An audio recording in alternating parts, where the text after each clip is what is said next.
Isang application na hindi tumitigil sa pagiging mainit sa segment ng card game. That is Tongits Geo.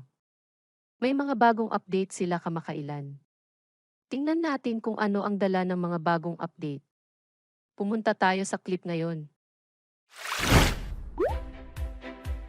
Ang unang update na makikita natin ay sa mga tuntunin ng mga larawan. Na-optimize at pinasimple nila ang kanilang interface ng higit pa kaysa dati. At ang sarap maglaro. Bukod, maaari ka pa ring makatanggap ng mga pang-araw-araw na reward para sa mga bagong manlalaro. Nagdagdag ng napakakinis na mga animation para maranasan ng mga manlalaro. Susunod, mayroon tayong mga bagong laro.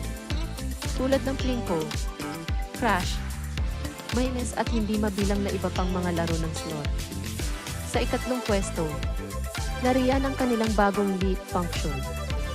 Sa bawat antas na makukuha mo, unti-unting ma-unlock ang mga benepisyo.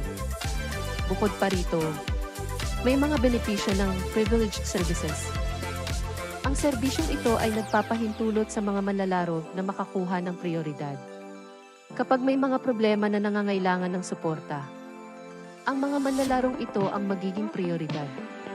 Ngunit para makuha ang benepisyong ito, kailangan mong maging leaping level 4 man lang. At narito ang isang gabay para sa iyo upang mag-upgrade ng leap sa Tongits Geo.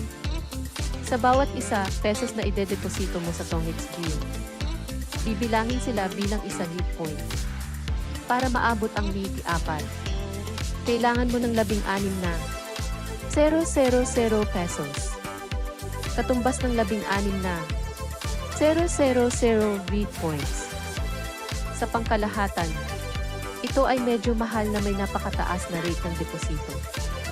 So unless loyal fan ka talaga ng Tongits Geo, kung maglaro ka lang para masaya, maaari mong laktawan ang leap function na ito. At iyon ang mga bagong pagbabago sa kamakailang update ng Tongits Geo. May mga natitirang problema tulad ng ang mga limitasyon sa pagtaya at kahirapan sa pag-cash out ay naroon pa rin. Kung bago ka lang, ipapaliwanag ko ng mas masinsinan. Kapag sumali ka sa Tongits Geo, depende sa bilang ng mga chip na mayroon ka. Pipilitin ka ng application na piliin ang naaangkop na antas ng taya. Ginagawa nitong mas mataas ang taya kaysa sa gusto mo at kapag natalo ka mas marami ka ring matatalo. Mabilis itong maubusan ng chips at mapipilitan kang magpalit mula sa diamonds o magdagdag ng higit pang pera sa app. Para naman sa mahirap na bahagi ng pag-cash out. Noong nakaraan, hinahayaan ng Tongits Geo ang mga manlalaro na direktang i-redeem ang boosters sa pamamagitan ng cash. Pero ngayon, kinansela na nila ito.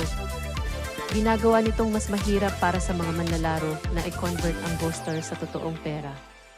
Kailangan mong palitan ng load ang Ghost Stars. At mula sa load, kailangan mong humanap ng ahente para i-convert ito sa pera sa cash. Ang prosesong ito ay potensyal na mapanganib sa mga tuntunin ng seguridad ng impormasyon. Kapag nagpapalitan ng pera mula sa load sa cash, napipilitan kang ibigay ang iyong impormasyon sa isang estranghero. Ganap nilang magagamit ang impormasyong iyon para pagsilbihan ang kanilang masasamang layunin. Kaya kung naghahanap ka ng edit para kumita araw-araw, mayroon akong isang mas mahusay na mungkahi sa aking opinyon. Ito ay isang IP na ginagamit ko mula noong unang araw. At ito ay lubos na kumikita para sa akin ngayon. Malaking koleksyon ng laro na may parehong tradisyonal at modernong mga laro. Maaari kang manalo ng malaki sa ilang round lang. Bukod, ang antas ng deposito ay napakababa at nagbibigay daan sa walang limitasyong paglabas ng pera. Sa isa 0.8 lang, mayroon kang sapat na chip para laruin ng ilang linggo. At sa isa 0.8 lang pwede ka nang mag-cash out. Direkta din sa pamamagitan ng cash, maya o iba pang e-wallet depende sa form na iyong pipiliin. Ito ay talagang isang napakahusay na aplikasyon sa paggawa ng pera para sa mga nagsisimula pa lamang. Napagdaanan na namin ang mga pinakabagong update mula sa Tongits Geo. Bukod dito, ito ay isang napakagandang application na kumikita ng pera na dapat mong salihan. Ilalagay ko ang parehong mga link sa pag-download sa ibaba ng paglalarawan. Subukan ng pareho at ipaalam sa akin sa mga komento. See you sa susunod na video.